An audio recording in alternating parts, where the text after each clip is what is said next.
Hello friends, previous ವಿಡಿಯೋದಲ್ಲಿ ನಾನು statistics class ಅಲ್ಲಿ ಬಂದ್ಬಿಟ್ಟು ಸೆಕ್ಷನ್ ಡಿ ಮಾಡಿದ್ದೆ. ಸೆಕ್ಷನ್ ಡಿ ಅಲ್ಲಿ ಕ್ವೆಶ್ಚನ್ ನಂಬರ್ 41 ಇಲ್ಲಿ ಏನು ಬರುತ್ತೆ ಅಂತ ಹೇಳಿದೆ ನಾನು ಪ್ರೀವಿಯಸ್ ವಿಡಿಯೋದಲ್ಲಿ ಸ್ಟ್ಯಾಂಡರ್ಡೈಸ್ ಡೆತ್ ರೇಟ್ ಅಲ್ವಾ. ಸ್ಟ್ಯಾಂಡರ್ಡೈಸ್ ಡೆತ್ ರೇಟ್ ಅಥವಾ ನಮಗೆ ಇನ್ನೊಂದು ಕ್ವೆಶ್ಚನ್ ಯಾವುದು ಕೊಡ್ತಾನೆ ಅಂತ ಹೇಳಿದೆ ಎನ್ಆರ್ಆರ್ ಅಂಡ್ ಜಿಆರ್ಆರ್. ಈ ಎರಡು ನಾನು ಪ್ರೀವಿಯಸ್ ಕ್ಲಾಸ್ ಅಲ್ಲಿ ಮಾಡಿದ್ದೆ. ಈ ಕ್ಲಾಸ್ ಅಲ್ಲಿ ನಾನು ನಿಮಗೆ ಕ್ವೆಶ್ಚನ್ ನಂಬರ್ 42 ನಿಮ್ಗೆ ಇಲ್ಲಿ 10 ಮಾರ್ಕ್ಸ್ ಸಿಕ್ಬಿಡ್ತು, ಇನ್ನ 10 ಮಾರ್ಕ್ಸ್ ಬೇಕಲ್ಲ, ಅದಕ್ಕೆ ನಾನು ಇವತ್ತು ಏನ್ ಮಾಡ್ತಾ ಇದ್ದೀನಿ ಕ್ವೆಶ್ಚನ್ ನಂಬರ್ 42 ಬಂದು ನಿಮ್ಗೆ ಯಾವ ಕ್ವೆಶ್ಚನ್ ಕಾಮನ್ ಆಗಿ ಕೇಳ್ತೇನೆ ಅಂದ್ರೆ ನಿಮಗೆ ಬಂದ್ಬಿಟ್ಟು ಇಂಡೆಕ್ಸ್ ಚಾಪ್ಟರ್ ಬರ್ತದೆ ನೋಡಿ, ಸೆಕೆಂಡ್ ಚಾಪ್ಟರ್ ಇಂಡೆಕ್ಸ್. ಆ ಚಾಪ್ಟರ್ ನಿಮ್ಗೆ ಲ್ಯಾಸ್ಪೀರ್ಸ್ ಮತ್ತೆ ಪಾಸ್ಕೀಸ್ ಮತ್ತೆ ಡಾರ್ಬಿಶ್ ಗೌಲಿ ಇವ್ರದ್ದು ಪ್ರೈಸ್ ಇಂಡೆಕ್ಸ್ ನ ಕಂಡುಹಿಡಿಯೋದು ಕೊಡ್ತಾನೆ. ಒಂದು ಕ್ವೆಶ್ಚನ್ ನಿಮ್ಗೆ ಸ್ಕ್ರೀನ್ ಮುಂದೆ ಹಾಗೆ ಅಪಿಯರ್ ಆಗ್ತಾ ಇರುತ್ತೆ, ನಾನು ಬ್ರೀಫ್ ಆಗಿ ಓದ್ತಾ ಹೋಗ್ತೀನಿ, ನೋಡ್ಕೊಳ್ಳಿ. ಫಸ್ಟ್ ಕಾಲಮ್ ಬಂದು ಐಟಮ್ಸ್ ಕೊಟ್ಟಿದ್ದಾನೆ. ಐಟಮ್ಸ್ ಅಲ್ಲಿ ರೈಸು, ವೀಟು, ದಾಲು, ಆಯಿಲ್ ಇದೆ, ಇಷ್ಟು ಐಟಮ್ ಕೊಟ್ಟಿದ್ದಾನೆ. ಮತ್ತೆ ಬೇಸ್ ಇಯರ್ ಪ್ರೈಸ್ ಬಂದು ರೈಸ್ಗೆ 50 ಇದೆ, ಬೇಸ್ ಇಯರ್ ಕ್ವಾಂಟಿಟಿ ಬಂದು 10 ಇದೆ. ಅದೇ ರೀತಿ current year price for rice ಬಂದು 60 ಇದೆ, ಕ್ವಾಂಟಿಟಿ ಬಂದು 8 ಇದೆ. ಈಗ ವೀಟ್ ಕಾಲಮ್ ಹೋಗ್ತಾ ಇದೀನಿ. Wheat column base year price 40 ಇದೆ, ಬೇಸ್ ಇಯರ್ ಕ್ವಾಂಟಿಟಿ 8 ಇದೆ. ಅದೇ ರೀತಿ ಕರೆಂಟ್ ಇಯರ್ ಪ್ರೈಸ್ ಬಂದು 45 ಇದೆ, ಕರೆಂಟ್ ಇಯರ್ ಕ್ವಾಂಟಿಟಿ ಬಂದು 12 ಇದೆ. ಮತ್ತೆ ನೆಕ್ಸ್ಟ್ ಐಟಮ್ ದಾಲ್ ಇದೆ. ದಾಲ್ದು ಬೇಸ್ ಇಯರ್ ಪ್ರೈಸ್ ಬಂದು 100 ಇದ್ರೆ ಕ್ವಾಂಟಿಟಿ ಬಂದು 3 ಇದೆ. ಅದೇ ರೀತಿ ಕರೆಂಟ್ ಇಯರ್ ಪ್ರೈಸ್ ಬಂದು 160 ಇದೆ, ಮತ್ತೆ ಕರೆಂಟ್ ಇಯರ್ ಕ್ವಾಂಟಿಟಿ ಬಂದು 2 ಇದೆ. ಲಾಸ್ಟ್ ಐಟಮ್ ಬಂದ್ಬಿಟ್ಟು ಆಯಿಲ್ ಇದೆ. ಆಯಿಲ್ ಬೇಸ್ ಇಯರ್ ಪ್ರೈಸ್ ಬಂದ್ಬಿಟ್ಟು ಎಷ್ಟಪ್ಪ ಕೊಟ್ಟಿದ್ದಾನೆ ಅಂದ್ರೆ 80 ಕೊಟ್ಟಿದ್ದಾನೆ, ಕ್ವಾಂಟಿಟಿ ಬಂದು 2 ಕೊಟ್ಟಿದ್ದಾನೆ. ಅದೇ ರೀತಿ ಕರೆಂಟ್ ಇಯರ್ ಪ್ರೈಸ್ ಬಂದು 120 ಇದೆ, ಕರೆಂಟ್ ಇಯರ್ ಕ್ವಾಂಟಿಟಿ ಬಂದು 3 ಇದೆ. ಈ ತರದ ಒಂದು ಪ್ರಾಬ್ಲಮ್ ಕೊಟ್ಟಿದ್ದಾನೆ. ಇದನ್ನ ಯಾವ ರೀತಿ ಸಾಲ್ವ್ ಮಾಡ್ಬೋದಪ್ಪ ಅಂದ್ರೆ ನಾನೀಗ ಸಾಲ್ವ್ ಮಾಡ್ತೀನಿ ನೋಡಿ, ಅದೇ ರೀತಿ ನೀವು ಕೂಡ ಸಾಲ್ವ್ ಮಾಡ್ತಾ ಹೋಗಿ. ಫಸ್ಟ್ ನಮ್ಗೆ ಏನ್ ಕೊಟ್ಟಿದ್ದಾನೆ, ಐಟಮ್ಸ್ ಕೊಟ್ಟಿದ್ದಾನಲ್ವಾ ಕ್ವಶನ್ ಅಲ್ಲಿ. ಐಟಮ್ಸ್ ಅಲ್ವಾ. ಐಟಮ್ಸ್ ಅಂದ್ರೆ ಅಲ್ಲಿ ಕೊಟ್ಟಿರೋ ರೈಸು ವೀಟು ಅದೇ ಐಟಮ್, ನೀವು ಅನ್ಕೊಂಡಿರೋ ಐಟಮ್ ಅಲ್ಲ. ಆಮೇಲೆ ಐಟಮ್ಸ್ ಆಸ್ ಇಟ್ ಇಸ್ ಬರ್ಕೊಳ್ಳಿ. ಏನೇನಪ್ಪ ಕೊಟ್ಟಿದ್ದಾನೆ ಐಟಮ್ಸ್, ರೈಸ್ ಕೊಟ್ಟಿದ್ದಾನೆ, ಬೇರೆ ಐಟಮ್ ಅಲ್ಲ, ರೈಸ್ ಕೊಟ್ಟಿದ್ದಾನೆ, ವೀಟ್ ಕೊಟ್ಟಿದ್ದಾನೆ, ಕರೆಕ್ಟಾ. ಆಮೇಲೆ ದಾಲ್ ಕೊಟ್ಟಿದ್ದಾನೆ, ದಾಲ್, ಆಮೇಲೆ ಆಯಿಲ್ ಕೊಟ್ಟಿದ್ದಾನೆ, ಇಷ್ಟು ಐಟಮ್ಸ್ ಕೊಟ್ಟಿದ್ದಾನೆ. ಅದನ್ನ ಆಸ್ ಇಟ್ ಇಸ್ ಕ್ವಶನ್ ಅಲ್ಲಿ ಇರೋದನ್ನೇ ಹಾಗೆ ಕಾಪಿ ಮಾಡಿ. ಮತ್ತೆ ಬೇಸ್ ಇಯರ್ ಪ್ರೈಸ್ ಇದೆಯಲ್ಲ, ಬೇಸ್ ಇಯರ್ ಪ್ರೈಸ್ ನ ಯಾವಾಗ ನಾವು P0 ಅಂತಾನೆ ತೋರಿಸ್ತೀವಿ. ಬೇಸ್ ಇಯರ್ ಪ್ರೈಸ್ ನ P0 ಅಂತಾನೆ ತೋರಿಸ್ತೀವಿ. ಕ್ವಶನ್ ಅಲ್ಲಿ ಹೇಗೆ ಕೊಟ್ಟಿದ್ದೀನೋ ಹಾಗೆ ಬೇಸ್ ಇಯರ್ ಪ್ರೈಸ್ ನ ಕಾಪಿ ಮಾಡಿ. ಕ್ವಶನ್ ಅಲ್ಲಿ 50 ಕೊಟ್ಟಿದ್ದಾನೆ base year price for rice, wheat ಗೆ 40 ಕೊಟ್ಟಿದ್ದಾನೆ, ದಾಲ್ ಗೆ ಬಂದು 100 ಕೊಟ್ಟಿದ್ದಾನೆ, ಆಯಿಲ್ ಗೆ 80 ಕೊಟ್ಟಿದ್ದಾನೆ. ಅದೇ ರೀತಿ ಪ್ರೀವಿಯಸ್ ಇಯರ್ ಕ್ವಾಂಟಿಟಿನ ನಾವು Q0 ಅಂತ ತೋರಿಸ್ತೀನಿ. ಇಲ್ಲಿ ಎಕ್ಸ್ಪ್ಲೇನ್ ಮಾಡಿದೆ ಅಲ್ವಾ, ಪ್ರೀವಿಯಸ್ ಇಯರ್ ಪ್ರೈಸ್ ನ P0 ಅಂತ ತೋರಿಸ್ತೀವಿ, ಪ್ರೀವಿಯಸ್ ಅಥವಾ ಬೇಸ್ ಇಯರ್ ಕ್ವಾಂಟಿಟಿನ Q0 ಅಂತ ತೋರಿಸ್ತೀವಿ. ಏನು ಕನ್ಫ್ಯೂಷನ್ ಬೇಡ, ಸ್ವಲ್ಪ ಫೋಕಸ್ ಮಾಡಿ, ಜಾಸ್ತಿ ಮಾರ್ಕ್ಸ್ ಕೊಡಿರಿ. ರೈಸ್ ಗೆ ಕ್ವಾಂಟಿಟಿ ಬಂದು 10 ಇದೆ, ಅದೇ ರೀತಿ ವೀಟ್ ಗೆ 8 ಇದೆ, ಮತ್ತೆ ದಾಲ್ ಗೆ 3 ಇದೆ, ಆಯಿಲ್ ಗೆ 2 ಇದೆ. ಕರೆಕ್ಟಾ. ಇಷ್ಟು ಕ್ವಶನ್ ಅಲ್ಲಿ ಕೊಟ್ಟಿದ್ದಾನೆ.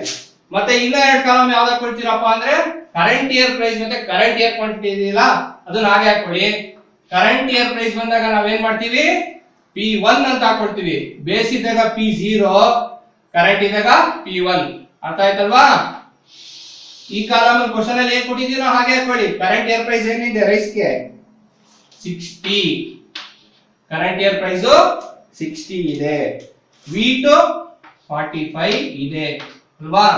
ವೀಟ್ ಒಂದು 45 ಇದೆ, ದಾಲು 160 ಇದೆ, ಮತ್ತೆ ಆಯಿಲ್ ಬಂದು ನಮ್ಗೆ 120 ಇದೆ. ಮತ್ತೆ ಕರೆಂಟ್ ಇಯರ್ ಕ್ವಾಂಟಿಟಿನ ಏನಂತ ಹಾಕೊಳ್ತೀವಿ, Q1 ಅಂತ ಹಾಕೊಳ್ತೀವಿ. Q1. ಇಷ್ಟು ಇನ್ಫಾರ್ಮೇಶನ್ ನಿಮ್ಗೆ ಕ್ವಶನ್ ಅಲ್ಲೇ ಇರ್ತದೆ. ಕ್ವಶನ್ ಅಲ್ಲೇ ನಿಮ್ಗೆ ಈ 4 ಕಾಲಮು ಫಿಲ್ ಆಗೋಗ್ತದೆ. ಏನಂತ ಹಾಕೊಳ್ತೀವಿ, ಕ್ವಾಂಟಿಟಿ ಇಷ್ಟಿದೆ, ರೈಸ್ಗೆ 8 ಇದೆ, ವೀಟ್ ಗೆ ಬಂದು 12 ಇದೆ, ದಾಲ್ ಗೆ 2 ಇದೆ, ಮತ್ತೆ ಆಯಿಲ್ ಗೆ 3 ಇದೆ. ಇಷ್ಟು ನಿಮ್ಗೆ ಇನ್ಫಾರ್ಮೇಶನ್ ಕ್ವಶನ್ ಅಲ್ಲೇ ಪ್ರೊವೈಡ್ ಮಾಡಿದ್ದಾರೆ. ಮತ್ತೆ ನಮ್ ಕೆಲಸ ಸ್ಟಾರ್ಟ್ ಆಗೋದು ಇವಾಗಿಂದ. ಮತ್ತೆ ಕಾಲಮ್ ಹಾಕ್ಬೇಕಾದ್ರೆ ಕೆಲವರೆಲ್ಲ ಕನ್ಫ್ಯೂಸ್ ಮಾಡ್ಕೊಳ್ತೀರಾ. ಕಾಲಮ್ ಹಾಕ್ಬೇಕಾದ್ರೆ ಫಸ್ಟ್ ನಾವ್ ಯಾವ ಕಾಲಮ್ ಹಾಕೋಬೇಕು ಅಂದ್ರೆ, ಫಸ್ಟ್ ಕಾಲಮ್ ನಾವ್ ಯಾವಾಗ್ಲೂ ಈ ಥರ್ಡ್ ಕಾಲಮ್ ಇದೆಲ್ಲ ಒಂದು ನಂಬರ್ ಇಟ್ಕೊಬಿಡಿ. 1 2 3 4 ನಾನು ಹೆಂಗೆ ನಂಬರ್ ಇಟ್ಟಿದ್ದೀನೋ ಈ ತರ ನೀವು ಒಂದು ನಂಬರ್ ಹಾಕೋಬಿಡಿ. ಕನ್ಫ್ಯೂಸ್ ಆಗಬಾರ್ದು. ಪೆನ್ಸಿಲ್ ಅಲ್ಲಿ ಬರೀರಿ, ಆಮೇಲೆ ಅಳಿಸ್ಬಿಡಿ. ನಿಮ್ದೆಲ್ಲ ಆನ್ಸರ್ ಸಾಲ್ವ್ ಆದ್ಮೇಲೆ ಅಳಿಸ್ಬಿಡಿ, ಮರಿಬೇಡಿ. ಫಸ್ಟ್ ಕಾಲಮ್ ನಾವ್ ಯಾವಾಗ್ಲೂ ಕಾಲಮ್ ನಂಬರ್ 3 ಮತ್ತೆ ಕಾಲಮ್ ನಂಬರ್ 2 ಹಾಕೋಬೇಕು. ಕಾಲಮ್ ನಂಬರ್ 3 ಮತ್ತೆ ಕಾಲಮ್ ನಂಬರ್ 2 ಇಲ್ಲಿ ಬರೀತಾ ಇದ್ದೀನಿ. ಇಲ್ಲಿ ಯಾಕೆ ಬರೀತಾ ಇದ್ದೀನಿ ಅಂದ್ರೆ ನಿಮ್ ಚೆನ್ನಾಗಿ ಅರ್ಥ ಆಗ್ಲಿ ಅಂತ. ಕಾಲಮ್ ನಂಬರ್ 3 ಮತ್ತೆ ಕಾಲಮ್ ನಂಬರ್ 2 ಹಾಕೊಳ್ಬೇಕು. ಏನು P1 Q0 P1 Q0 column ಹಾಕೊಂಡ್ರಿ ಅಲ್ವಾ. P1 Q0 ಇದನ್ನ ಮಲ್ಟಿಪ್ಲೈ ಮಾಡ್ತಾ ಹೋಗ್ತೀರಾ. P1 into Q0 ಮಾಡ್ತಾ ಹೋಗ್ತೀರಾ. 60 into 10 ಎಷ್ಟು ಬರುತ್ತೆ? 600 ಬರುತ್ತೆ ಅಲ್ವಾ. ಅದೇ ರೀತಿ 45 into 8 45 into 8 ಮಾಡಿದ್ರೆ ಎಷ್ಟು ಬರುತ್ತೆ? 360 ಬರುತ್ತೆ. 45 into 8 ಮಾಡಿದ್ರೆ 360 ಬರುತ್ತೆ. 160 into 3 ಮಾಡಿದ್ರೆ 160 into 3 ಮಾಡಿದ್ರೆ 480 ಬರುತ್ತೆ ಅಲ್ವಾ. 120 into 2 ಮಾಡಿದ್ರೆ 240 ಬರುತ್ತೆ. ನೀವು ಅದೇ ರೀತಿ ಇನ್ನೊಂದು ಕಾಲಮ್ ಮಾಡಿ, ಎರಡನೇ ಕಾಲಮ್ ಮಾಡುವಾಗ ನಾವು ಯಾವ್ದು ಹಾಕೊಳ್ತೀವಿ? P0 ಮತ್ತೆ Q0 ಹಾಕೊಳ್ತೀವಿ. P0 ಮತ್ತೆ Q0 P0 Q0. ಈಗ P0 into Q0 ಮಾಡಿ. 50 into 10 500 ಅಲ್ವಾ. 50 into 10 500. Next 40 into 8 320 ಬರುತ್ತಲ್ವಾ. 320. 100 into 3 300 ಕರೆಕ್ಟಾ. 100 into 3 300. 80 into 2 160 ಬರುತ್ತೆ. 80 into 2 160 ಬರುತ್ತೆ. ಮೂರನೇ ಕಾಲಮ್ ಯಾವ್ದು ಹಾಕೊಳ್ತೀವಿ? ಮೂರನೇ ಕಾಲಮು ನಾವು ಯಾವ್ದು ಹಾಕೊಳ್ತೀವಿ ಅಂದ್ರೆ ಇದಿದೆಯಲ್ಲ P1 ಮತ್ತೆ Q1 ಹಾಕೊಳ್ತೀವಿ. P1 Q1 ಇದನ್ನ ಬರ್ದಿದ್ದೀನಿ ಯಾಕೆಂದ್ರೆ ನಿಮ್ಗೆ ಕನ್ಫ್ಯೂಸ್ ಆಗಬಾರ್ದು ಅಂತ. P1 Q1 ಹಾಕೊಳ್ತೀವಿ. P1 Q1 as it is multiply ಮಾಡ್ತಾ ಹೋಗಿ. ಆನ್ಸರ್ ಹೇಳಿ ನೋಡೋಣ.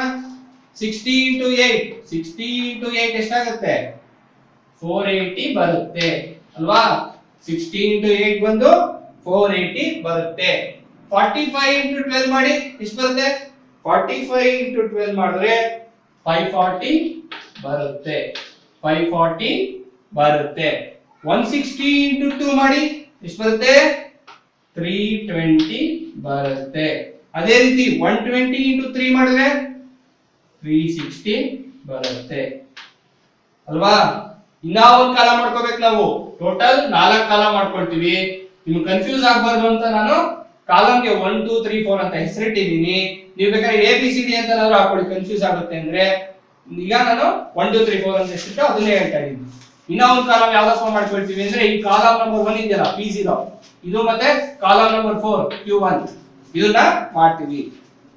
P0 Q1 ಈ ಕಾಲಮ್ ಹಾಕೊಳ್ತೀವಿ. ಮಾಡಿ ನೋಡೋಣ. P0 Q1 P0 into Q1 50 into 8 ಎಷ್ಟು ಬರುತ್ತೆ? 50 into 8 ಮಾಡಿದ್ರೆ ನಮಗೆ 400 ಬರುತ್ತೆ ಕರೆಕ್ಟಾ. ಅದೇ ರೀತಿ 40 into 12 ಮಾಡಿ. 40 into 12 ಮಾಡಿದ್ರೆ ನಮಗೆ 480 ಬರುತ್ತೆ ಅಲ್ವಾ.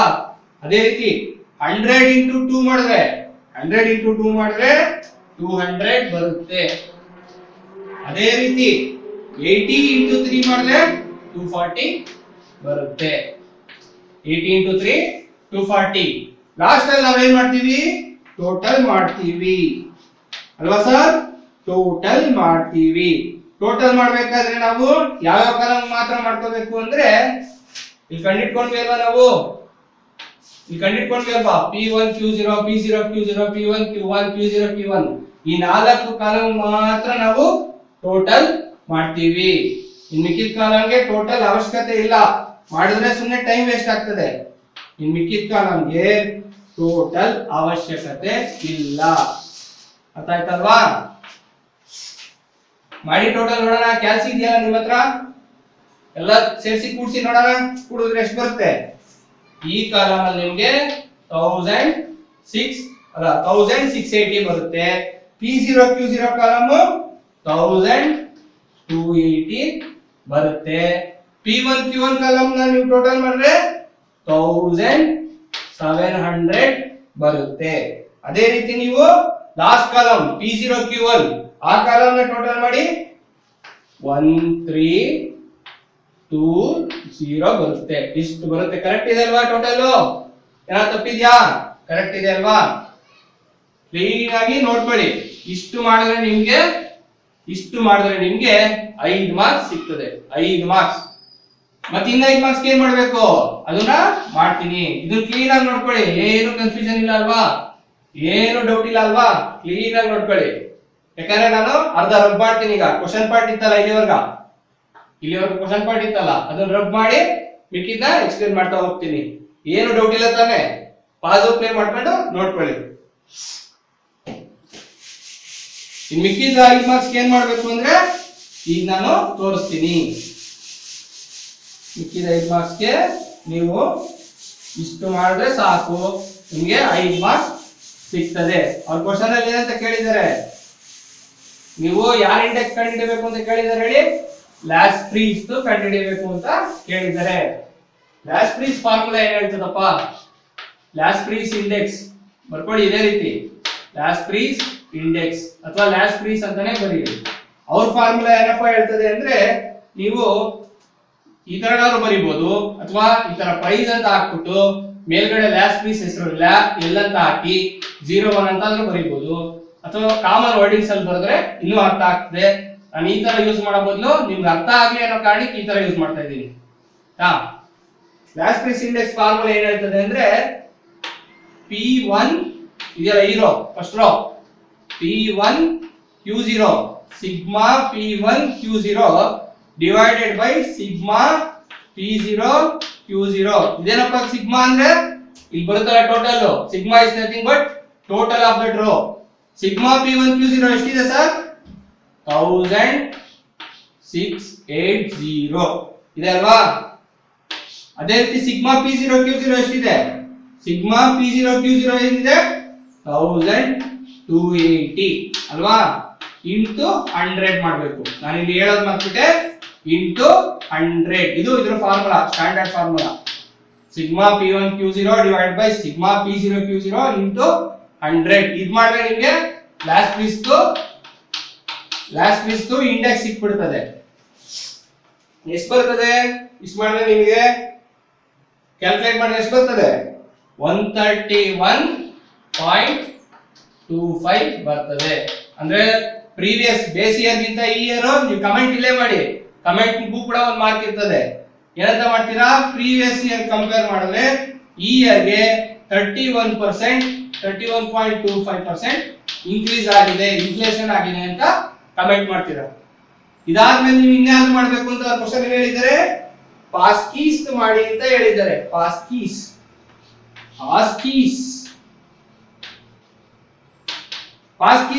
ಏನಪ್ಪ ಫಾರ್ಮುಲಾ ಅಂದ್ರೆ, ನಿಮ್ಗೆ P1 Q1 ಇದೆ ಅಲ್ಲ, ಥರ್ಡ್ ರೋ, ಈ ರೋ ಮೂರನೇ row, P1 Q1 divided by P0 Q1. P1 Q1 divided by P0 Q1 into 100. P1 Q1 divided by P0 Q1 into 100. Same ಇಲ್ಲಿ ಏನ್ ಮಾಡೋದು ಅದೇ ಕಾನ್ಸೆಪ್ಟ್, ಅದೇ ಅಪ್ಲೈ ಆಗ್ತದೆ. ಸಿಗ್ಮಾ ಒಂದು ಹಾಕೋದು ಮರ್ತ್ಬಿಟ್ಟಿದೆ, ಸಿಗ್ಮಾ ಹಾಕೊಳ್ತೀರಾ. ಎಷ್ಟಿದೆ? P1 Q1 ಅಲ್ಲಿ 1700 ಇದೆ. 1700 ಇದೆ. Divided by P0 Q1 total ಎಷ್ಟಿದೆ? 1320 ಇದೆ. 1320 ಇದೆ. ಇಂಟು 100 ಮಾಡಿದ್ರೆ ಎಷ್ಟು ಬರ್ತದೆ ಸರ್? ಇಂಟು 100 ಮಾಡಿದ್ರೆ ಎಷ್ಟು ಬರ್ತದೆ ನಿಮಗೆ? 128.78 ಬರ್ತದೆ. ಇಲ್ಲ ಹಾಗೆ ಕಮೆಂಟ್ ಮಾಡ್ಬೇಕು ನೀವು. ಏನಂತ? ಇನ್ಫ್ಲೇಷನ್ ಆಗಿದೆ 28.78%. ಪ್ರೀವಿಯಸ್ ಇಯರ್ ಗೆ ಕಂಪೇರ್ ಮಾಡಿದ್ರೆ ಪ್ರೈಸಸ್ 28.78 0.78% ಆಗಿದೆ. ಈಗ ನಾನು ಇಬ್ರದ್ದು ಮಾಡಿದೆ, ಇನ್ನೊಬ್ಬನ ಕ್ವಶನ್ ಅಂತ ಕೇಳಿದ್ದಾರೆ. ಯಾರು? ಇನ್ನೊಬ್ಬ ಬಂದ್ಬಿಟ್ಟು ನಮ್ಗೆ ಡಾರ್ಬಿಶ್ ಬೌಲಿ. ಇದನ್ನ ನೋಡ್ಕೊಂಡ್ರಿ ಅಲ್ವಾ? ನಾನು ರಬ್ ಮಾಡ್ತೀನಿ ಈಗ, ಅರ್ಧ ಕ್ವಶನ್ ರಬ್ ಮಾಡ್ತಾ ಇದೀನಿ. ಡಾರ್ಬಿಶ್ ಬೌಲಿ ಬಂದ್ಬಿಟ್ಟು ನೀವು ಇದನ್ನ ನೋಟ್ ಮಾಡ್ಕೊಂಡಿದ್ದೀರಲ್ಲ, 131 128 ಇದನ್ನ ಹಾಗೆ ಇಟ್ಕೊಂಡಿರಿ. ಇದನ್ನ ಹಾಗೆ ಇಟ್ಕೊಂಡು ನಾನು ರಬ್ ಮಾಡ್ತೀನಿ. ಡಾರ್ಬಿಶ್ ಬೌಲಿದು ತುಂಬಾ ಈಸಿ. ಇವರಿಬ್ರು ಸ್ವಲ್ಪ ಕಷ್ಟ ಆಗ್ಬೋದು ನಿಮ್ಗೆ, ಬಟ್ ಡಾರ್ಬಿಶ್ ಬೌಲಿದು ತುಂಬಾ ಈಸಿ. ಏನಪ್ಪ ಡಾರ್ಬಿಶ್ ಬೌಲಿದು ಅಂದ್ರೆ, ನೀವು ಲ್ಯಾಸ್ಟ್ ಟ್ರೀಸ್ ಕಂಡಿಟ್ಕೊಂಡ್ರಿ ನೋಡಿ, ಸಿಂಪಲ್ ಆಗಿ ಹೇಳ್ಕೊಡ್ತಿದ್ದೀನಿ. ಲ್ಯಾಸ್ಟ್ ಟ್ರೀಸ್ ಏನ್ ರಿಸಲ್ಟ್ ಬಂತಲ್ಲ, ಇದು 131 ಪ್ಲಸ್ ಲ್ಯಾಸ್ಟ್ ಟ್ರೀಸ್ ಪ್ಲಸ್ ಮತ್ತೆ ಇಲ್ಲಿ ಬಂತು ನೋಡಿ ಪಾಸ್ಕಿದು ಒಂದು ರಿಸಲ್ಟ್ ಬಂತಲ್ಲ, ಪಾಸ್ಕೀಸ್ ರಿಸಲ್ಟ್ ಏನ್ ಬಂತು ಡಿವೈಡೆಡ್ ಬೈ 2 ಮಾಡ್ತೀರಾ, 131.25 ಕರೆಕ್ಟಾ? ಇದು ಯಾವುದು? ಲಾಸ್ಟ್ ಫ್ರೀದು. ಪಾಸ್ಕಿದು 128.78 ಡಿವೈಡೆಡ್ ಬೈ 2 ಮಾಡಿದ್ರೆ ನಿಮ್ಗೆ ಡಾರ್ಬಿಶ್ ಬೌಲಿದು ಸಿಕ್ಬಿಡ್ತದೆ. ಡಾರ್ಬಿಶ್ ಬೌಲಿದು ಸಿಗುತ್ತೆ. ಎಷ್ಟು ಬರ್ತದೆ ಸರ್ ಡಾರ್ಬಿಶ್ ಬೌಲಿದು?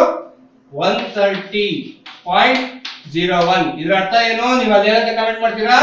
ಪ್ರೀವಿಯಸ್ ಇಯರ್ಗೆ ಅಥವಾ ಬೇಸ್ ಇಯರ್ಗೆ ಕಂಪೇರ್ ಮಾಡಿದ್ರೆ ಈ ವರ್ಷ ಪ್ರೈಸ್ ಬಂದು, ಕರೆಂಟ್ ಇಯರ್ ಪ್ರೈಸ್ ಬಂದು 30% ಇನ್ಕ್ರೀಸ್ ಆಗಿದೆ ಅಂತ ಕಮೆಂಟ್ ಮಾಡ್ತೀರಾ.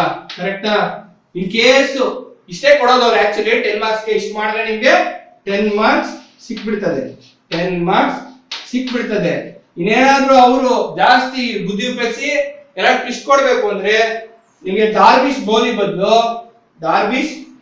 ಬದಲು ಕೇಳೋ ಬದಲು ಅವರು ಯಾರಪ್ಪ ಒಬ್ಬ ಇದ್ದಾನೆ, ಅವನ ಹೆಸರೇನಪ್ಪ, ಪುಣ್ಯಾತ್ಮಂದು. ಆ ಪುಣ್ಯಾತ್ಮನ ಹೆಸರು ಬಂದು ನಿಮ್ಗೆ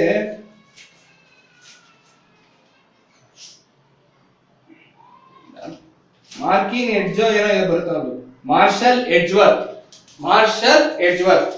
ಅವನ್ ಕೇಳ್ಬಿಡ್ತಾರೆ ನಿಮ್ಗೆ. ಡಾರ್ಬಿಶ್ ನಿಮ್ಗೆ ಈಸಿ ಇದೆ ಅಲ್ವಾ, ಅರ್ಥ ಆಯ್ತಲ್ಲ? 3ನೇದು ಮಾಡಿದ್ದು. ಅವನ್ ಬದಲು ನಿಮ್ಗೆ ಮಾರ್ಷಲ್ ಎಡ್ಜ್ ಕೇಳ್ಬಿಡ್ತಾನೆ. ನಾನು ಮಾರ್ಷಲ್ ಎಡ್ಜ್ ಕೇಳಿದಾಗ ಈ ಲೈಟ್ ಆಗಿ ಫಾರ್ಮುಲಾ ಹೇಳ್ತೀನಿ, ನೀವು ಬರ್ಕೊಂಡ್ಬಿಡಿ. ಏನಿಲ್ಲ, ಇದೇ ತರನೇ ಅದು ಕೂಡ ಈಸಿ ಇದೆ. ನೀವೇನ್ ಮಾಡ್ತೀರಾ ಅಂದ್ರೆ ಇಲ್ಲಿ ಬಂತಲ್ಲ P1Q0 ಹಾಕೊಂಡ್ರಿ ಅಲ್ಲ, ಅದು ಲಾಸ್ಟ್ ಇದು ಫಾರ್ಮುಲಾ ಏನು? P1Q0 ಅಲ್ವಾ, ಡಿವೈಡೆಡ್ ಬೈ P0Q0.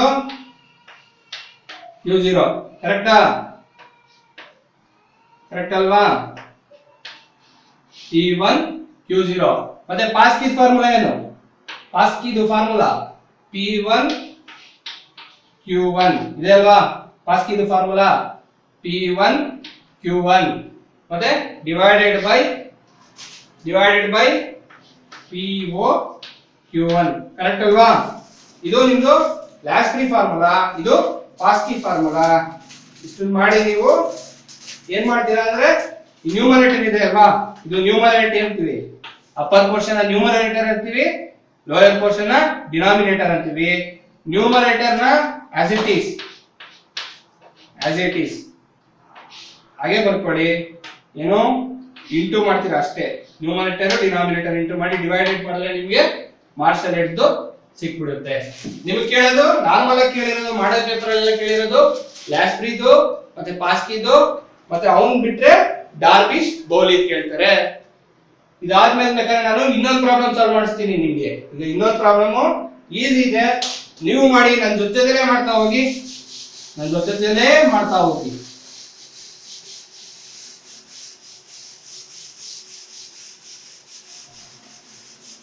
ಈಗ ಗೊತ್ತಾಗಿದೆ ಅಲ್ಲ, ಕಾನ್ಸೆಪ್ಟ್ ಅರ್ಥ ಆಗಿದೆ. ಮಾರ್ಷಲ್ ಎಡ್ಜ್ ಬಿಟ್ಬಿಡಿ ಬೇಕಾದ್ರೆ, ಅರ್ಥ ಆಗಿಲ್ಲ ಅಂದ್ರೆ ಏನ್ ತೊಂದರೆ ಇಲ್ಲ. ಅವ್ನ್ ಬಂದ್ರೆ ಯಾವ್ದೋ ಅಪರೂಪ ಬರ್ತದೆ. ನಿಮ್ಗೆ ಹೆಂಗು ಲಾಸ್ಟ್ ಫ್ರೀ ಗೊತ್ತು, ಪಾಸ್ಕಿ ಗೊತ್ತು. ಮಿನಿಮಮ್ 10 ಅಲ್ಲಿ ನಿಮ್ಗೆ 8 ಅಂತೂ ಫಿಕ್ಸ್. 10 ಅಲ್ಲಿ 8 ಅಂತೂ ಫಿಕ್ಸ್. ಮಾರ್ಷಲ್ ಎಡ್ಜ್ ಗೊತ್ತಿಲ್ಲ ಅಂದ್ರೆ. ಇನ್ನೊಂದು ಪ್ರಾಬ್ಲಮ್ ಬಂದು ನಿಮ್ಗೆ ಈ ತರ ಕೊಟ್ಟಿದ್ದಾನೆ, ಆಸ್ ಇಟ್ ಈಸ್ ಐಟಮ್. ಅಲ್ಲಿ ರೈಸ್ ಅಂತ ಕೊಟ್ಟಿದ್ದ, ಇಲ್ಲಿ ಆಲ್ಫಾಬೆಟ್ ಕೊಟ್ಟಿದ್ದಾನೆ. ಏನಪ್ಪ ಆಲ್ಫಾಬೆಟ್ಗಳು ಅಂದ್ರೆ ABCD. ಮತ್ತೆ ಬೇಸ್ ಇಯರ್ ಪ್ರೈಸ್ ಬಂದು A ಗೆ 10 ಇದೆ, ಕ್ವಾಂಟಿಟಿ 5 ಇದೆ. ಕರೆಂಟ್ ಇಯರ್ ಪ್ರೈಸ್ ಬಂದು 12 ಇದೆ, ಕ್ವಾಂಟಿಟಿ 4 ಇದೆ. B ದು ಪ್ರೈಸ್ ಬಂದು 15 ಇದೆ, ಕ್ವಾಂಟಿಟಿ 5 ಇದೆ. ಕರೆಂಟ್ ಇಯರ್ ಪ್ರೈಸ್ 18 ಇದೆ, ಕ್ವಾಂಟಿಟಿ 7 ಇದೆ. ಅದೇ ರೀತಿ ಸಿದು ಬೇಸ್ ಇಯರ್ ಪ್ರೈಸ್ 6 ಇದೆ, ಕ್ವಾಂಟಿಟಿ ಬಂದು 3 ಇದೆ. ಕರೆಂಟ್ ಇಯರ್ ಪ್ರೈಸ್ ಬಂದು 4 ಇದೆ, ಕ್ವಾಂಟಿಟಿ ಬಂದು 5 ಇದೆ. ಅದೇ ರೀತಿ ಐಟಮ್ ಡಿ ಲಾಸ್ಟ್ ಐಟಮ್ ಅದ್ರ ಪ್ರೈಸ್ ಬಂದು 3 ಇದೆ, ಕ್ವಾಂಟಿಟಿ ಬಂದು 4 ಇದೆ. ಕರೆಂಟ್ ಇಯರ್ ಪ್ರೈಸ್ ಬಂದು 3 ಇದೆ, ಕ್ವಾಂಟಿಟಿ ಬಂದು 5 ಇದೆ. ಅರ್ಥ ಆಯ್ತಲ್ವಾ? ಕರೆಂಟ್ ಇಯರ್ ಪ್ರೈಸ್ ಬಂದು ಕ್ವಾಂಟಿಟಿ ಬಂದು 5 ಇದೆ. ಇದು ನೀವೇ ಸಾಲ್ವ್ ಮಾಡ್ತಾ ಹೋಗಿ. ಏನ್ ಮಾಡ್ತೀವಿ ನಾವು? ಫಸ್ಟ್ ಪ್ರೀವಿಯಸ್ ಪ್ರಾಬ್ಲಮ್ ಅಲ್ಲಿ ಐಟಮ್ ಹಾಕೊಂಡ್ವಿ. ಐಟಮ್ ಏನೇನ್ ಕೊಟ್ಟಿದ್ದೇನೆ? ಎ ಬಿ ಸಿ ಡಿ ಅಲ್ವಾ? A B C D. ಇದಾದ್ಮೇಲೆ ನೆಕ್ಸ್ಟ್ ಕಾಲಮ್ P0 ಅಂತ ಹಾಕೊಳ್ತೀವಿ. ಪ್ರೀವಿಯಸ್ ಇಯರ್ ಪ್ರೈಸ್ ನ P0 ಅಂತ ಹಾಕೊಳ್ತೀವಿ ಅಲ್ವಾ? ನೆಕ್ಸ್ಟ್ ಕಾಲಮ್ ಏನ್ ಹಾಕೊಂಡ್ವಿ? ಕ್ವಾಂಟಿಟಿ ಹಾಕೊಳ್ತೀವಿ. ಪ್ರೀವಿಯಸ್ ಕ್ವಾಂಟಿಟಿನ ಏನ್ ಅನ್ಕೊಂತೀವಿ? Q0 ಅಂತ ಹಾಕೊಳ್ತೀವಿ. ಅದಾದ್ಮೇಲೆ ಏನ್ ಅನ್ಕೊಂಡ್ವಿ? ಕ್ವಶನ್ ಅಲ್ಲಿ ಏನಿತ್ತು? ಕರೆಂಟ್ ಇಯರ್ ಪ್ರೈಸ್ ನ P1 ಅಂತ ಹಾಕೊಂಡ್ವಿ. ಕರೆಂಟ್ ಇಯರ್ ಕ್ವಾಂಟಿಟಿನ Q1 ಅಂತ ಹಾಕೊಂಡ್ವಿ. ಇಷ್ಟು ಸಿಂಪಲ್. ಅರ್ಧ ಪ್ರಾಬ್ಲಮ್ ನಿಮ್ಗೆ ಕ್ವಶನ್ ಅಲ್ಲಿ ಪ್ರಾಬ್ಲಮ್ ಅಲ್ಲಿ ನೀವು ಅರ್ಧ ಸೊಲ್ಯೂಷನ್ ಅವರೇ ಕೊಟ್ಬಿಟ್ಟಿದ್ದಾರೆ. ನೀವು ಆಸ್ ಇಟ್ ಈಸ್ ಹಾಗೆ ಬರ್ಕೊಳ್ತಾ ಹೋಗ್ತೀರಾ.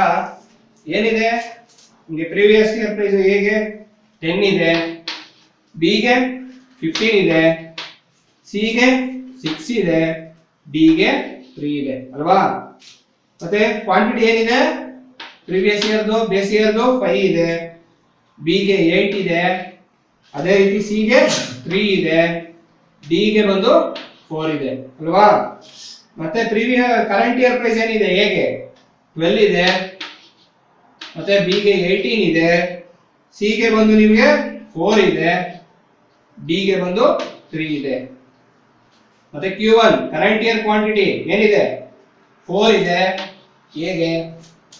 ಬಿ ಗೆ ಬಂದಾಗ ನಿಮಗೆ 7 ಇದೆ, ಸಿ ಗೆ 5 ಇದೆ quantity, current year quantity, D ಗೆ 5 ಇದೆ ಅಲ್ವಾ? ಇಷ್ಟು ನಿಮ್ಗೆ ಕ್ವಶನ್ ಅಲ್ಲೇ ಕೊಟ್ಟಿರ್ತಾನೆ. ನೀವು ಆಸ್ ಇಟ್ ಈಸ್ ಬರ್ಕೊಳ್ತೀರಾ. ನಮ್ಮ ವರ್ಕ್ ಸ್ಟಾರ್ಟ್ ಆಗೋದು ಇಲ್ಲಿಂದಾನೆ. ನಾನು ಆಲ್ರೆಡಿ ಹೇಳಿದ್ದೆ, ಫಸ್ಟ್ ನಾವು ಯಾವ್ದು ತಗೋಬೇಕು? 3 ಮತ್ತೆ 2 ತಗೋಬೇಕು. ಇಲ್ಲಿ ಬರ್ದಿದ್ದೀನಿ ನೋಡಿ, 3 ಮತ್ತೆ 2 ತಗೋಬೇಕು.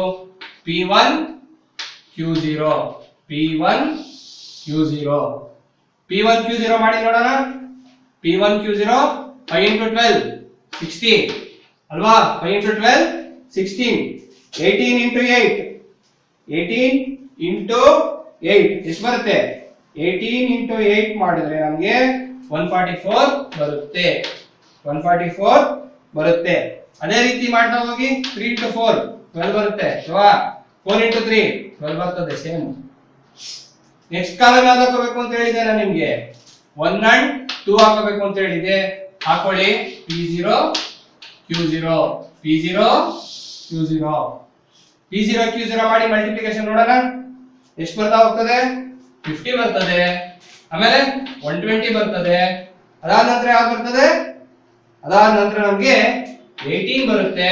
ಅದರ ನಂತರ 12 ಬರುತ್ತೆ. ಕರೆಕ್ಟ್ ಇದೆ ಅಲ್ವಾ? ನೆಕ್ಸ್ಟ್ ಕಾಲಮ್ ಯಾವ್ದು ಹಾಕೋಬೇಕು ಅಂತ ಹೇಳಿದೆ ನಿಮ್ಗೆ? ನೆಕ್ಸ್ಟ್ ಕಾಲಮ್ ನಾವು 3 ಮತ್ತೆ 4 ಹಾಕೋಬೇಕು. ಕಾಲಮ್ಗೆ ಎಷ್ಟಿಟ್ಟಿದೆ? 1 2 3 4 ಅಂತ. ಮೂರನೇ ಕಾಲಮ್ ನಾಲ್ಕನೇ ಕಾಲಮ್ ಯಾವುದು? P1 Q1 ಕರೆಕ್ಟ್ ಇದೆ ಅಲ್ವಾ? P1 Q1 12 ಹಾಕ್ಲೆ ಎಷ್ಟು? 48 ಬರುತ್ತಲ್ವಾ? 12 4 48. 18 into 7 ಎಷ್ಟು ಬರುತ್ತೆ?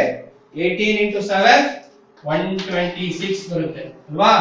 ಮತ್ತೆ ನೆಕ್ಸ್ಟ್ ನೀವು ಮಾಡಿ ನೋಡೋಣ. 20 ಬರುತ್ತಾ? ನೆಕ್ಸ್ಟ್ ನೇದು 20 ಬರುತ್ತಲ್ವಾ? P1 Q1. ಅದಾದ್ಮೇಲೆ D ದು 15 ಬರುತ್ತಾ? 15 ಬರುತ್ತೆ. ಅದೇ ರೀತಿ ಲಾಸ್ಟ್ ಕಾಲಮ್ ಯಾವ್ದು ಹಾಕೋಬೇಕು ಅಂತ ಹೇಳಿದ್ದೆ? ಲಾಸ್ಟ್ ಕಾಲಮ್ ಬಂದು ನಾವು P0 ಮತ್ತೆ Q1 ಹಾಕೋಬೇಕು. ಲಾಸ್ಟ್ ಕಾಲಮ್ ಬಂದು ನಾವು ಯಾವ್ದು ಹಾಕೋಬೇಕು? P0 ಮತ್ತೆ Q1 ಹಾಕೋಬೇಕು. P0 Q1 ಹಾಕೊಳ್ತೀವಿ. ಮಾಡಿ ನೋಡೋಣ. 10 into 4 40 ಅಲ್ವಾ? 15 into 7 15 into 7 105 ಅಲ್ವಾ? ಅದೇ ರೀತಿ 6 into 5 6 into 5 30 ಕರೆಕ್ಟ್ ಇದೆ ಅಲ್ವಾ? ಮತ್ತೆ 3 into 5 15. ಟೋಟಲ್ ಯಾವ್ದಕ್ಕೆ ಮಾಡ್ಕೋಬೇಕು ಅಂತ ಹೇಳಿದೆ ನಾನು? ಟೋಟಲ್ ನಾವು ಯಾವ್ದಕ್ಕೆ ಮಾಡ್ಕೋಬೇಕು ಅಂತ ಹೇಳಿದ್ದೆ? ಪ್ರೀವಿಯಸ್ ಪ್ರಾಬ್ಲಮ್ ಅಲ್ಲಿ ಟೋಟಲ್ ನಾವು ಬರೀ ಈ 4 ಕಾಲಮ್ಗೆ ಮಾಡ್ಕೊಳ್ತೀವಿ, ಮಿಕ್ಕಿದ ಕಾಲಮ್ಗೆ ಮಾಡ್ಕೋಬಹುದು, ಬಟ್ ಆದ್ರೆ ಉಪಯೋಗ ಏನಿಲ್ಲ, ಟೈಮ್ ವೇಸ್ಟ್ ಆಗ್ತದೆ ಅಷ್ಟೇ. ಟೋಟಲ್ ಮಾಡಿ ನೋಡೋಣ ಎಷ್ಟು ಬರ್ತದೆ. 228 ಬರುತ್ತಲ್ವಾ. P1 Q0 ಕಾಲಮ್ದು 228 ಬರುತ್ತೆ. P0 Q0 ಕಾಲಮ್ದು 200 ಬರುತ್ತೆ. 200 ಬರುತ್ತೆ.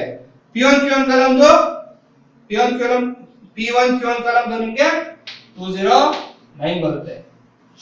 ಆಮೇಲೆ ಲಾಸ್ಟ್ ಕಾಲಮ್ ಎಷ್ಟು ಬರ್ತದೆ, 190 ಬರುತ್ತೆ ಅಲ್ವಾ. ಮತ್ತೆ ಕ್ಯಾಲ್ಸಿ ಇದೆ, ಎಲ್ಲ ಕ್ಯಾಲ್ಕುಲೇಟ್ ಮಾಡಿ ನೋಡೋಣ ಕರೆಕ್ಟ್ ಇದೆ ಅಲ್ವಾ. ರಿಸಲ್ಟ್ 220 228 200 209 190 ಕರೆಕ್ಟ್ ಇದೆ ಅಲ್ವಾ. ನೆಕ್ಸ್ಟ್ ನೋಡ್ಕೊಳ್ಳಿ, ಇದನ್ನ ಕ್ಲೀನ್ ಆಗಿ ನೋಡ್ಕೊಳ್ಳಿ. ನಾನು ಅರ್ಧ ರಬ್ ಮಾಡ್ತೀನಿ, ಯಾಕಂದ್ರೆ ಲಾಸ್ಟ್ ಫ್ರೀದು ಅದೆಲ್ಲ ಹೇಳ್ಕೊಡ್ಬೇಕಲ್ಲ. ಆಲ್ರೆಡಿ ಹೇಳ್ಕೊಟ್ಟಿದ್ದೀನಿ, ಫಾಸ್ಟ್ ಆಗಿ ಮಾಡಿ. ನನಗಿಂತ ಮುಂಚೆ ಆನ್ಸರ್ ಹೇಳಿ ನೋಡೋಣ. ಲಾಸ್ಟ್ ಫ್ರೀ ಫಾರ್ಮುಲಾ ಏನಂತ ಹೇಳ್ಕೊಟ್ಟಿದ್ದೆ ನಾನು ನಿಮ್ಗೆ. P1 Q0 sigma P1 Q0 divided by sigma P0 Q0 into 100 ಅಲ್ವಾ. ಇದೇ ತರ ನಾನು ಫಾರ್ಮುಲಾ ಹೇಳ್ಕೊಟ್ಟಿದ್ದು. ಎಷ್ಟಿದೆ ಸಿಗ್ಮಾ P1 Q0 228 ಇದೆ, ಮತ್ತೆ P0 Q0 ಸಿಗ್ಮಾ ಎಷ್ಟಿದೆ 200 ಇದೆ, ಇಂಟು 100 ಮಾಡಿದ್ರೆ ಎಷ್ಟು ಬರ್ತದೆ, 100 ಮಾಡಿದ್ರೆ ಎಷ್ಟು ಬರುತ್ತೆ 114 ಬರ್ತದೆ. ಕರೆಕ್ಟಾ. ಇಲ್ಲೇನಾದ್ರೂ ಡಿಜಿಟ್ ಬಂದ್ರೆ 2 ಡಿಜಿಟ್ ವರ್ಗು ಮಾತ್ರ ತಗೋಬೇಕು. ಅಂದ್ರೆ ಇಲ್ಲಿ ಏನ್ ಮಾಡ್ಬೇಕು, ನೆಕ್ಸ್ಟ್ ಏನ್ ಮಾಡಕ್ ಹೇಳಿದೆ 1 ಮಾರ್ಕ್ಸ್ ಗೆ ಕಮೆಂಟ್ ಮಾಡ್ಬೇಕು. ಏನಂತ, ಲಾಸ್ಟ್ ಬೇಸ್ ಇಯರ್ ಕಂಪೇರ್ ಮಾಡಿದ್ರೆ 14% ಇನ್ಕ್ರೀಸ್ ಆಗಿದೆ ಅಂತ ಕಮೆಂಟ್ ಮಾಡ್ತೀರಾ. ಲಾಸ್ಟ್ ಇಯರ್ ಆದ್ಮೇಲೆ ಇನ್ಯಾವ್ದು ಹೇಳಿದೆ ನಾನು, ಪಾಸ್ ಕೀ ಇಷ್ಟು ಕ್ವಶನ್ ಅಲ್ಲಿ ಏನಂತ ಕೇಳಿದ್ದಾರೆ, ಪಾಸ್ ಕೀ ಕೇಳಿದಾರಲ್ವಾ. ಪಾಸ್ ಕೀ ಏನಂತ ಫಾರ್ಮುಲಾ ಹೇಳಿದೆ ನಿಮ್ಗೆ, sigma P1 Q1 divided by sigma P0 Q1 ಅಲ್ವಾ, ಇಂಟು 100 ಎಷ್ಟಿದೆ 209 divided by P0 Q1 sigma ಎಷ್ಟಿದೆ 190 ಇಂಟು 100 ಎಷ್ಟು ಬಂತು 110 ಬಂತಾ. ನಿಮಗೂ 110 ಬಂತಾ, ಕರೆಕ್ಟ್ ಇದೆ. ಕಮೆಂಟ್ ಏನಂತ ಮಾಡ್ತೀರಾ, ಬೇಸ್ ಇಯರ್ ಗೆ ಕಂಪೇರ್ ಮಾಡಿದ್ರೆ 10% ಇನ್ಕ್ರೀಸ್ ಆಗಿದೆ ಅಂತ ಬರೀತೀರಾ. ಇಲ್ಲಿ ಬೋರ್ಡ್ ಸ್ಪೇಸ್ ಇಲ್ಲ, ಹಾಗಾಗಿ ನಾನು ಬರೀ 10% ಅಂತ ನಿಮ್ಗೆ ಹಾಗೆ ತೋರಿಸ್ತಾ ಇದ್ದೀನಿ. ಇವ್ರಿಬ್ರದಾದ್ಮೇಲೆ ಇನ್ನೊಬ್ಬ ಇದಾನಲ್ಲ ಮಹಾನುಭಾವ, ಏನೋ ಹೆಸರು ಡಾರ್ಬಿಶ್, ಕರೆಕ್ಟಾ. ಡಾಬರ್ ಮ್ಯಾನ್ ಅಲ್ಲ, ಡಾರ್ಬಿಶ್ ಬೌಲಿ. ಆಮೇಲೆ ಡಾಬರ್ ಮ್ಯಾನ್ ಅಂತ ಬರ್ಬಿಟ್ಟಿರಾ, ಡಾರ್ಬಿಶ್ ಬೌಲಿ. ಅವನೇನಿದೆ ನಾನು ಹೇಳ್ಕೊಟ್ಟಿದ್ದೆ, ಒಂದು ಲಾಸ್ಟ್ ಫ್ರೀದು ಮತ್ತೆ ಪಾಸ್ ಕೀದು, ಲಾಸ್ಟ್ ಫ್ರೀದು ಮತ್ತೆ ಪಾಸ್ ಕೀದು ಡಿವೈಡೆಡ್ ಬೈ 2 ಮಾಡಿದ್ರೆ ನಿಮಗೆ ಡಾರ್ಬಿಶ್ ಬೌಲಿದು ಸಿಕ್ಬಿಡ್ತದೆ. 114 ಇದೆ ಲಾಸ್ಟ್ ಫ್ರೀದು, 114. ಅದೇ ರೀತಿ ಪಾಸ್ ಕೀದು ಎಷ್ಟಿದೆ 110 ಇದೆ. ಡಿವೈಡೆಡ್ ಬೈ 2 ಮಾಡಿ ಎಷ್ಟು ಬರ್ತದೆ ಆನ್ಸರು 112 ಬಂತಾ. ಯಾರು ಹೇಳಿದ್ರಿ 112 ಅಂತ, 112 ಬಂತಾ 112. ಕಮೆಂಟ್ ಏನಂತ ಮಾಡ್ತೀರಾ, 12% ಇನ್ಕ್ರೀಸ್ ಆಗಿದೆ. ಪ್ರೀವಿಯಸ್ ಇಯರ್ ಕಂಪೇರ್ ಮಾಡಿದ್ರೆ ಈ ಇಯರ್ 12% ಇನ್ಕ್ರೀಸ್ ಆಗಿದೆ ಅಂತ ಕಮೆಂಟ್ ಮಾಡ್ತೀರಾ. ಅರ್ಥ ಆಯ್ತಲ್ವಾ. ಇಷ್ಟು ಸುಲಭವಾಗಿರ್ತದೆ. ನೀವು ಎಕ್ಸಾಮ್ ಅಲ್ಲಿ ಮಿಸ್ ಮಾಡದೆ ಬರೀಬೇಕು. ನಾನು ಹೇಳ್ಕೊಟ್ಟಿದ್ದೀನಿ, ಮಿಸ್ ಮಾಡದೆ ಮಾಡ್ತಾ ಹೋಗ್ಬೇಕು. ಏನಾದ್ರು ಡೌಟ್ ಇದ್ರೆ ಕಮೆಂಟ್ ಸೆಕ್ಷನ್ ಕಮೆಂಟ್ ಮಾಡಿ. ಎಕ್ಸಾಮ್ಗೆ ಆಲ್ ದ ಬೆಸ್ಟ್.